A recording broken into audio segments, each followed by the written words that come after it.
Hello and welcome back. This is UIX Kingwin, and today we're going to be talking about Docker and Drupal. I'm going to be sticking with the Drupal the thematic because, well, I've used Drupal the past tutorials, so we're going to stick with that. Um, in the case of Docker, it's a tool, for the most part, that will allow you to deploy changes, modifications, or just new websites in general at a much larger scale.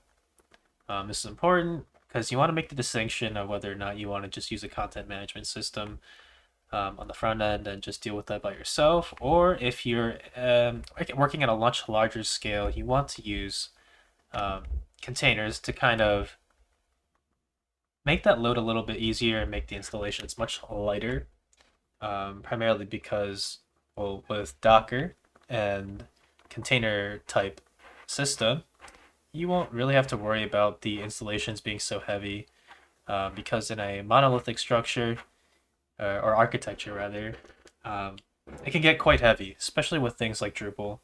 So when we want to deploy, you want to keep these kind of things in the back of your head as they're considerations that are pretty important to the overall scale of things.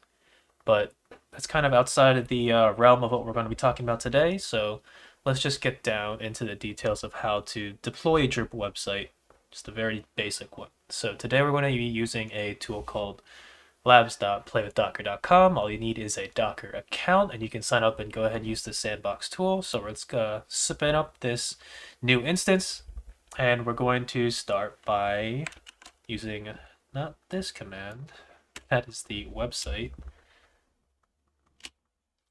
We're going to be using this command. So we're going to be cloning rather a instance of Drupal. I believe this will be Drupal version 9 from this Git repository, and then we're going to cd into that file path. And that's done. Let's go ahead and double check that using this command called ls-la, and boom, we have our readme, we have our compose file, and then all we have to do is use this. We have to use this specific Docker compose command, and basically this is just a large combination of commands that have been mushed all into one to make things more convenient and more simple for us to do. As you can see, it's going to go ahead and pull or extract all of the files that we need. And in the case that it's not the most latest version, I believe, yep, it's going to look for a newer image of Drupal and go ahead and do that for us. And boom, we have all of our logs here. As you can see, anything related to Drupal or on the front end is going to be marked or denoted with this Drupal notation here, and then our backend, which is using PostgreSQL, is going to be using this notation here. That's not all too important right now, but as you can see here, it says the initialization process is complete, and all we have to do is start it up. Just not too bad. So let's go ahead and open that port. I believe it's port 80. Pop-up was blocked. I'm gonna go ahead and allow that.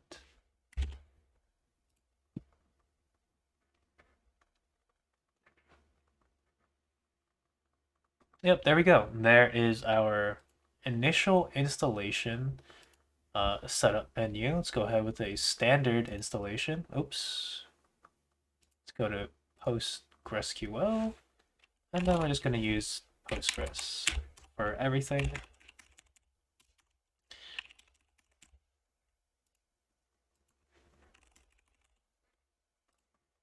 Save and continue. It's going to go ahead and install all these modules for us. It'll be pretty straightforward, and it won't be too difficult.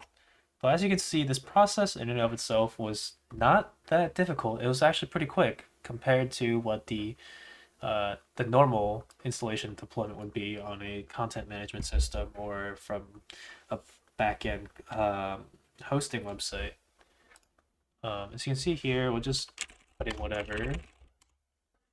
This is not an actual email address, but just do a sample at. Let's go ahead and put in whatever. This is not an actual email address, but just do a sample at. Let's go ahead and put in whatever. This is not an actual email address, but just do a sample at. Let's go ahead and put in whatever. This is not an actual email address, but just do a sample at.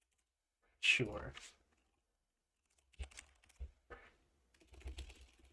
None of this actually really matters because this website I'm going to be not actually using, of course, but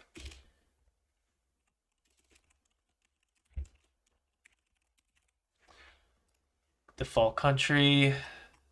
Don't think this really matters, but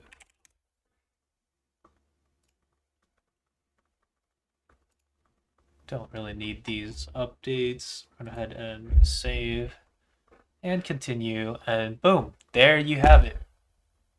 It's pretty crazy how that works. This is just a look at our website, and everything has been set up and initialized for us.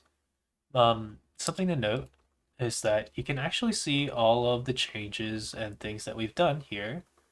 So you can see all these Drupal commands going through and making the necessary changes. You can see this in our Docker manager, which is pretty nifty. And once you're at this stage, you can kind of say that it has been deployed. You can make your front end changes here, and then worry about the back end changes in Docker. So I hope this has been useful or helpful in trying to understand how Docker plays into this whole mess. But yeah, this has been UIX Kingwin, and I'm out.